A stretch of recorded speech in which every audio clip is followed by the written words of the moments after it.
So I love to DIY things, and I think I got this habit from my mom. When I was growing up, she would always repair things rather than replace them, even if it was a bit inconvenient and might have actually saved money to just go and buy it new again. She grew up in rural Poland in the tail end of communism and happened to be taught actually quite a few useful life skills that we just don't teach students anymore. Things like sewing, cooking, woodworking, lots of useful little things that might just help you with your next art project, but that actually could be very useful. And growing up where she did, it was almost by necessity that you learned how to use tools, how to repair things, how to cook your own meals, how to kill your own chicken so you could have dinner. You have to use what you have when you don't have a lot of money. She also had a bunch of interesting jobs growing up, from forest ranger to bookkeeper to various other things that just kind of, when you look at the history, come in very handy. And then when she moved here with my dad, she entered into a trades program for immigrants and worked on construction sites and eventually became a site supervisor. And now she's the person who I can go to who is very good with money, who knows how to repair literally anything. And if she doesn't, she knows the best and shortest path in order to get to repairing that thing. Before YouTube, it was like, Mom, help me out. Like, what am I supposed to do and how do I fix this? If there's any home project that needs doing, she has the skills to do it. And that is something that I think is a very admirable trait in anyone. I think it's really interesting to kind of see how her brain works and how over time, once you pick up enough skills, you sort of start to develop an intuition on how things work and how the world works. And I think that we're not teaching students these practical skills anymore that can help them build up this kind of life intuition of how to solve your own problems when they come up. Growing up in a suburb or a city, the amount of people I know who can actually like fix their own toilet and cook a decent meal is not as high as imagine it is in a more rural place. And the majority of people are now growing up in a city or a suburb and don't know how half the things that they use on a daily basis work. And I'm not saying that you should understand exactly how a digital camera or how your iPhone works or anything like that, because that would require a lot of knowledge about programming, silicon, processors, coding, and a lot of just interesting stuff. I'm not expecting you to be able to build or even repair something like that. But when it comes to redoing your floors, painting your walls, stuff like that seems like it should just kind of be maybe not common knowledge, but it seems like those things are doable by your average person if they know what they're doing. I think there's a lot to be said for picking up little life skills like figuring out how power tools work, doing an oil change in your car, and various other things that just kind of save you money here and there. In the beginning, it might be actually more expensive to do it this way once you're kind of figuring it out, but over time, this can save you quite a decent chunk of money once you get better at it, especially if it comes to things like renovating your home, redoing a bathroom and stuff like that, or redoing your kitchen. If you can bootstrap that and do it with yourself and a couple of friends who you offer beer to and they'll kind of come over and help you out, if you can get together and do a project like that, you save on the most expensive part of doing a home renovation project, which is the cost of hiring people. The materials don't usually cost that much money, and the most expensive part is the labor. So if you can eliminate that cost and do a good job while you're at it, you are going to be doing really well. You can customize your house to do whatever you want. You can make it a smart home. You can do lots of these little modifications that just make your life a little bit better. And you can do it for a much cheaper cost. And I know some people make this argument like, well, if your time is worth so much money, then sometimes it makes sense to hire someone.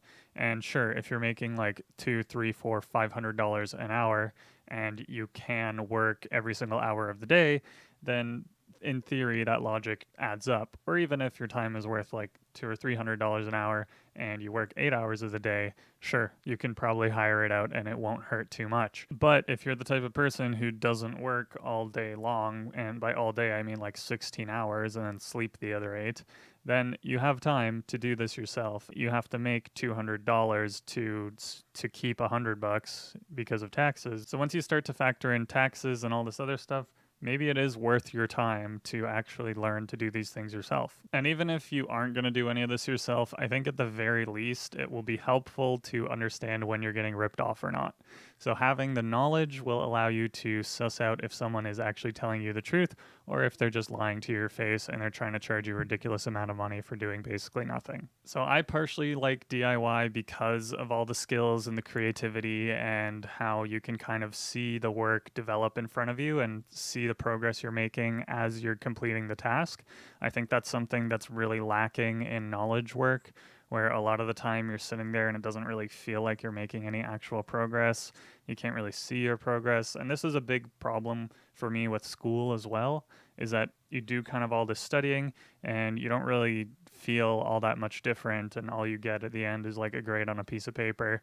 But if you're doing a creative task, you can actually see the finished product that you made. You can see the project that you did. You can see the paint on the walls. You can see the car running better. You can see kind of all this progression, and I think it's a lot more rewarding in that respect. Doing DIY doesn't necessarily have to be just a financial thing. It could also be an enjoyment thing if it's something that you're interested in. Find that when you are the one who makes something come to life, or you have an idea and you turn it into something real, or something was broken and you were the one who is able to come across it and fix it and figure out how everything works, it's just so rewarding. You're like, yes, like I did that. Like that was me, right? It just feels awesome. And it's like that with any kind of physical project that you can see. You're just like, man, like before this didn't exist and now it does. And now I feel so cool that I did it. Another interesting perspective I have on this is that I kind of want to be that person for my family that my mom was for me. If they have questions like about car repairs or electronics or how to fix a dishwasher or how to use power tools and how to do woodworking projects and that sort of thing, I can teach them because I had picked up those skills when I was growing up. Even if it's not something that I can fix myself, at least knowing who to go to fix the problem or being able to tell my future children why this particular thing is a problem, then I think it's beneficial to them and me. And, it would make me feel good and smart and hopefully teach them something too. Now, I'm not saying to never get a professional involved. There will be times when it's faster, easier, or the professional is the only one who has this particular expensive tool to get the job done, which is kind of another tangent about how companies now manufacture things with special tools to make them non-repairable by our average person, which kind of annoys me, but that's a whole other video. So sometimes you have to hire the person for one reason or another. That's not necessarily a bad thing.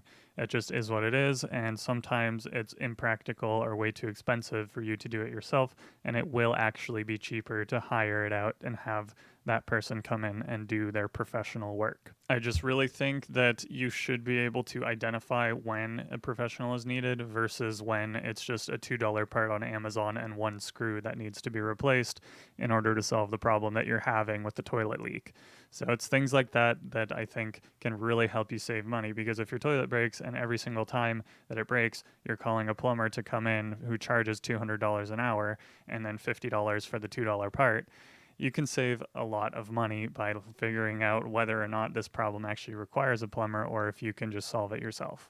Now, it's very likely if you've grown up in a city or a suburb that maybe you don't have the resources or you just don't have the space in order to practice these types of skills. I'm lucky in that there is a little bit of a small workshop in the basement.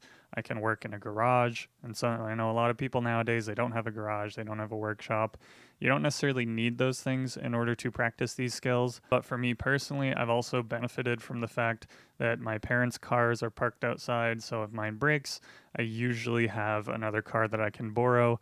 And this has allowed me to work on my car without basically it being a high risk thing. I don't have to worry that if it's going to take me a week or two to figure out how to fix it. So I'm in a pretty lucky and privileged situation when it comes to learning these things. But I do think that even if you don't have the space or the resources to learn these things, I do think it's still worth going on YouTube and trying to figure it out.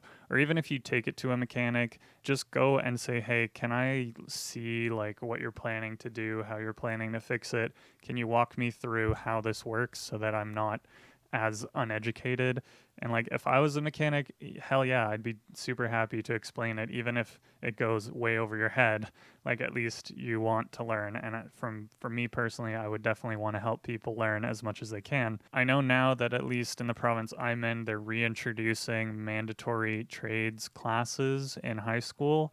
So you got to take at least one, and maybe if you were going to take like a science or something else, you reconsider and you continue taking another trades course just to kind of build up these skills, even if you're not planning on going into the trades, just so that you kind of have this more broad base and what I would consider useful skill. Because with the trade shortage, it's going to cost you a crap load of money to do something that you might be able to figure out how to do on your own.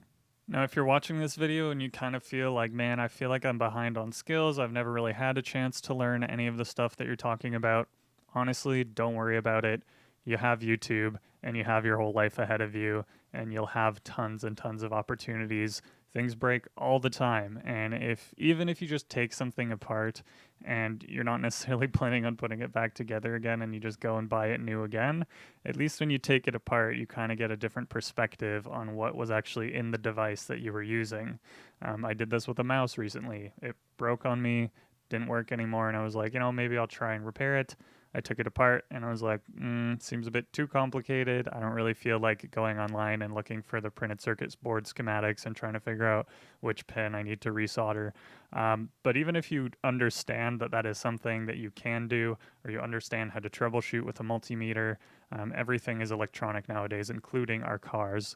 So just, learning about these skills and figuring out like how to solder something, how to troubleshoot something with a multimeter, how to figure out how much battery is left on your non-reusable batteries, like all these little things that you don't really think about, but they do come in handy. There are tons and tons of opportunities for learning throughout life, so you really don't have to worry if you feel like you're behind, as long as you're willing and interested to pick up a few skills when the time comes. And also, as far as technology goes, if you learn like a technological skill like coding in a very specific Java framework, and then you decide to really like never use it, I would honestly not recommend learning a highly advanced technological skill unless you plan to apply it in the very near future, because of the speed at which technology changes and moves.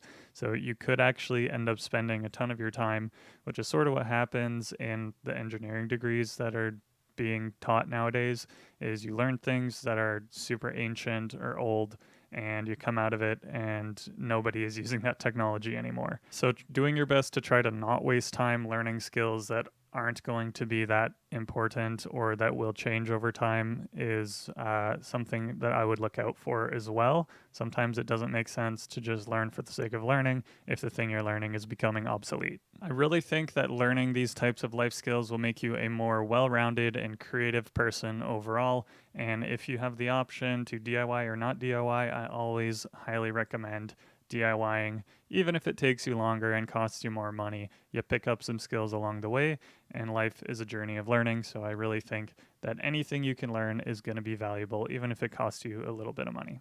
Thanks for watching this video. Let me know if you found it interesting or useful. Don't forget to like it and subscribe, and I will see you in the next one. Thanks for watching.